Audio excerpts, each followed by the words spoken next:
भारत में corona virus का संक्रमण 1,73,000 से ज्यादा लोगों तक पहुंच चुका है, लेकिन कुछ ऐसे भी आंकड़े हैं जो राहत देते हैं। देश में कुल 82,370 कोरोना मरीज ठीक हो चुके हैं और रिकवरी रेट बढ़कर 47.40% तक पहुंच गया है। वहीं पिछले 24 घंटे में 11,264 लोग कोरोना वायरस के संक्रमण से ठीक हुए हैं। देश में कोरोना से मरने वालों की संख्या 4,791 तक पहुंच चुकी है। प्रधानमंत्री नरेंद्र मोदी के दूसरे कार्यकाल का पहला साल आज पूरा हो रहा है। इस मौके पर पीएम मोदी ने देश की जनता के नाम एक ऑडियो मैसेज जारी किया है, जिसमें उन्होंने कहा कि जनता को आभार व्यक्त करने और उससे आशीर्वाद लेने आया हूं।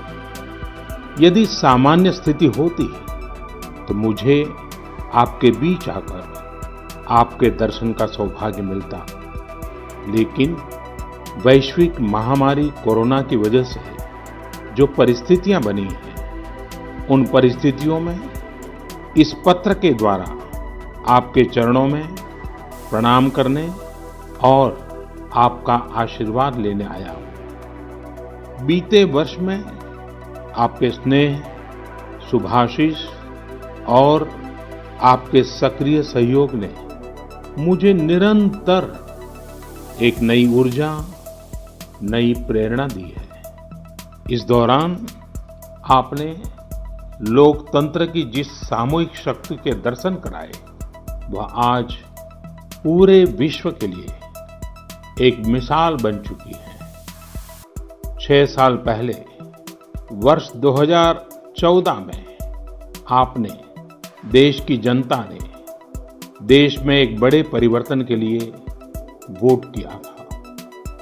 देश की नीति और रीति बदलने के लिए वोट किया था।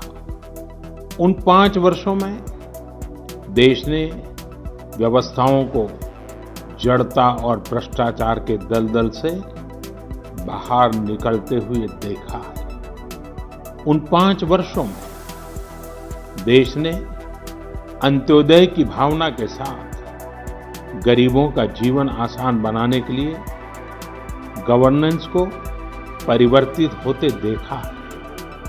उस कार्यकाल में जहां विश्व में भारत की आन बान शान बढ़ी, वहीं हमारे गरीबों के बैंक खाते खोलकर, उन्हें मुफ्त गैस कनेक्शन देकर, मुफ्त बिजली कनेक्शन देकर, शौचालय बनवाकर, घर बनवाकर गरीब की गरिमा भी बढ़ाई। उस कार्यकाल में जहां सर्जिकल स्ट्राइक हुई, एयर स्ट्राइक हुई, वहीं हमने 1 rank 1 pension, 1 nation 1 tax, GST, किसानों की एमएसपी की बरसों पुरानी मांगों को भी पूरा करने का काम किया।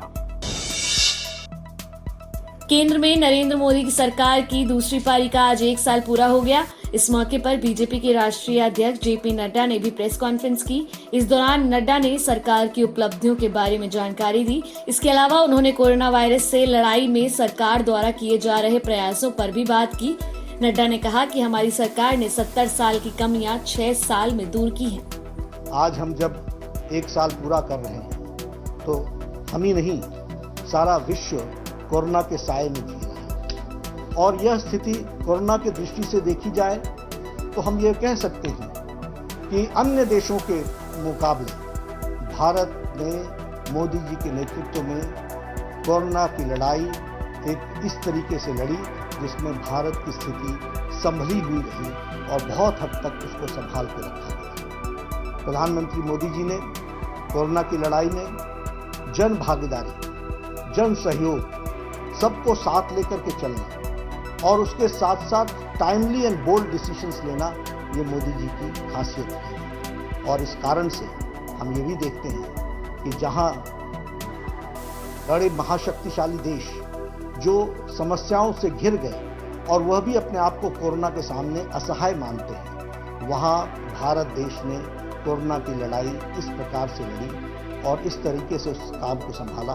वो दूरदृष्टि थी प्रधानमंत्री जी की, जिसने समय पर लॉकडाउन किया और लॉकडाउन के कारण आज भारत की स्थिति संभली हुई परिस्थिति में हम सबको देखने को मिलती है। तो यह भी हम लोगों ने देखा है। अगर इसके साथ साथ हम कहें तो एक समय था जब लॉकडाउन किया गया, तो उस समय कोरोना की टेस्टिंग फैसिलिटी सिर्फ 10,000 थी पर डे। आज 1,60,000 टेस्टिंग फैसिलिटी हो गई। उसी तरीके से उस समय हमारे पास पीपीई किट्स की कमी थी, लेकिन आज लगभग 600 उद्यमी हमारे देश के लगभग 4,50,000 PPE kits, personal protection equipment kits, उसके जो किट्स हैं वो आज 4,50,000 प्रतिदिन बन रहे हैं। यह परिस्थिति आकर के खड़ी है। उत्तर प्रदेश के मुख्यमंत्री योगी आदित्यनाथ ने आज उत्तर प्रदेश के सभी निराश्रित लोगों को आर्थिक सहायता प्रदान करने के निर्देश दिए हैं। उन्होंने कहा है कि जिस निराश्रित व्यक्ति के पास राशन ना हो, उसे खाद्यान्न के लिए 1,000 रुपए की आर्थिक सहायता उपलब्ध कराई जाए। ऐसे लोगों के राशन कार्ड भी बनाए जाए, जिससे उन्हें नियमित तौर पर खाने का सामान मिलता रहे। हर हाल में ये सुनिश्चित किया जाए कि प्रदेश में कोई भूखा न रहे। दिल्ली में कोरोना संकट के बीच सीएम अरविंद केजरीवाल ने कहा है कि लॉकडाउन से कोरोना खत्म नहीं हो सकता, कोरोना का इलाज जरूरी है। प्रेस कॉन्फ्रेंस में केजरीवाल ने कहा कि दिल्ली में मामले तेजी से बढ़ रहे हैं, इस बात को हम स्वीकार करते हैं। ये चिंता का विषय है, लेकिन घबराने की जरूरत नहीं है।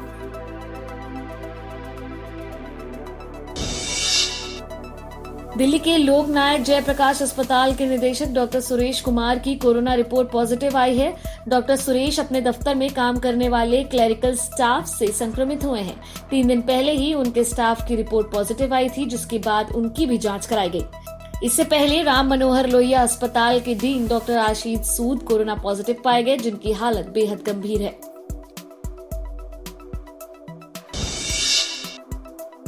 विदेश मंत्रालय के दिल्ली स्थित मुख्यालय में काम कर रहे कम से कम 2 कर्मचारी कोरोना पॉजिटिव पाए गए हैं। इसके बाद उनके संपर्क में आए सभी कर्मचारियों को 14 दिन क्वारंटीन में रहने के लिए कहा गया है। मंत्रालय की विधि शाखा में काम करने वाले एक अधिकारी और केंद्रीय यूरोप विभाग के एक सलाहकार के कोरोना वायरस से संक्रमित होने की पुष्टि हुई है। इन दोनों डिपार्टमेंट्स को सैनिटाइज कराया गया है। संपर्क में आए लोग क्वारंटीन हो गए हैं।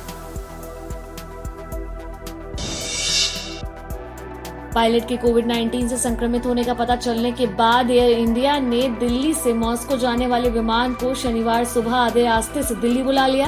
A320 विमान में कोई यात्री सवार नहीं था और ये वंदे भारत अभियान के तहत मॉस्को से भारतीयों को वापस लाने के लिए जा रहा था।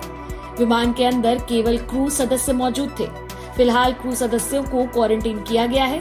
वहीं भारतीयों को वापस लाने के लिए एयर इंडिया के दूसरे विमान को मॉस्को भेज दिया गया है।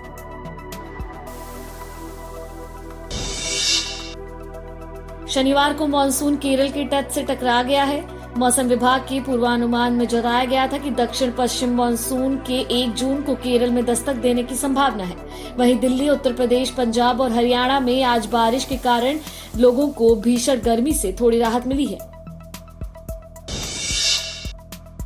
संयुक्त राष्ट्र सुरक्षा परिषद में एक आपात चर्चा में अमेरिका और ब्रिटेन ने हांगकांग पर चीन के खिलाफ सुरक्षा कानून का मुद्दा उठाया। इससे नाराज होकर चीन ने यूएन से कहा कि अमेरिका में अश्वेतों से भेदभाव और हिंसा पर वो ध्यान दे। हांगकांग के मुद्दे पर चीन ने 2 टूक में कहा कि सुरक्षा परिषद का इससे कोई लेना देना नहीं है। देश और दुनिया से जुड़ी सभी प्रमुख खबरों के लिए हमारे चैनल को सब्सक्राइब करें और लेटेस्ट वीडियो पाने के लिए बेल आइकन को जरूर दबाएं। साथ ही हमारे वीडियो को लाइक और शेयर करना ना भूलें।